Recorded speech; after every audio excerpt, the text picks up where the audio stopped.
নমস্কার বন্ধুরা, আপনাদের সামনে নিয়ে চলে এলাম আর একটা নতুন ব্লগ। তো এই যে সকাল সকাল বাবা অফিসে যাচ্ছে, উনি তার বাবার সাথে যাবে। যাই হোক, বাবা দেখলো যেহেতু বাইক নিয়ে যায়নি, স্কুটি নিয়ে গেছে, তাই বাবার সাথে আর গেল না। এই যে পাড়ার ছেলেপেলে কচি কাঁচা সব খেয়েছিল, উনিও তার সঙ্গে যোগ দিলেন। যাই হোক, একটুখানি ব্যাট নিয়ে এবার বল করার চেষ্টা করলো, পারলো না। এই যে বাড়ি চলে এলো, ছেলেকে খাওয়ানো হয়ে গেছে, এখন আমি টিফিনটা করে নিচ্ছি। এবার দুপুরে রান্নার পালা।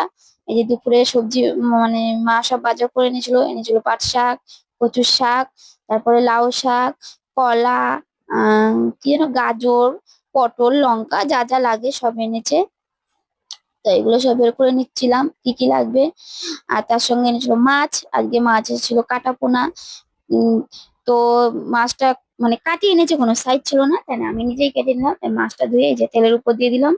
এবার মাছটা ভাজা হচ্ছে, তার সঙ্গে এবারে আমি সবজিগুলো কেটে নিচ্ছি। সবজিগুলো কাটা বলতে লাউ শাকটা কাটছিলাম, মাছের ঝোলের সঙ্গে রান্না হবে বলে। তো গরম বলে পাতলা ঝোল হবে, ওই জন্য লাউ শাক ওগুলো কেটে নিচ্ছিলাম। তার সঙ্গে যে আলু, এই সবজি টবজি কেটে নিয়ে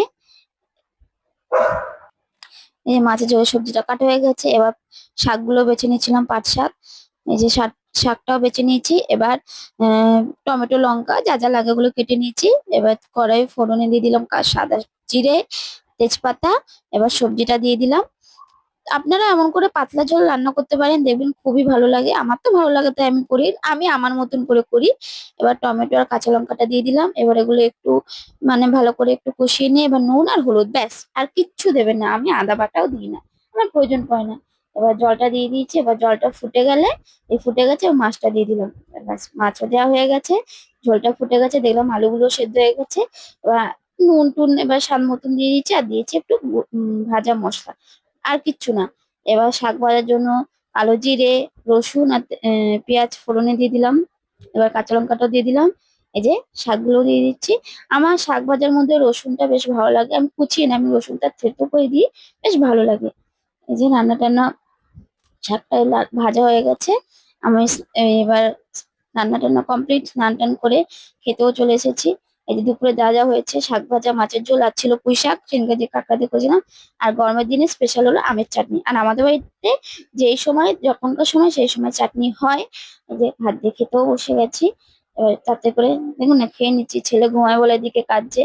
যাই হোক, তাতে করে খাচ্ছে। হ্যাঁ, আজকে ভালো কথা, মাছটার মধ্যে না ডিম ছিল, আর মাছের ডিম খেতে আমার খুবই ভালো লাগে। আর শেষ পেট ছিল চাটনি। টাটা।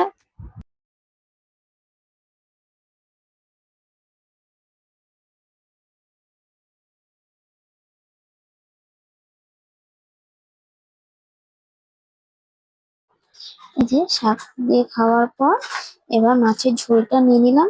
আর আজকে মাছটাতে না ডিম ছিল। এই মাছের ডিম খেতে না কার কার ভালো লাগে অবশ্যই জানাবে, আমার তো খুব ভালো লাগে। তো এবার মাছ দিয়ে ভাতটা খাওয়ার পর, এই যে কার বাড়িতে গরমের চাটনি থাকে তো বলবেন, আমাদের বাড়িতে চাটনি থেকে যে সব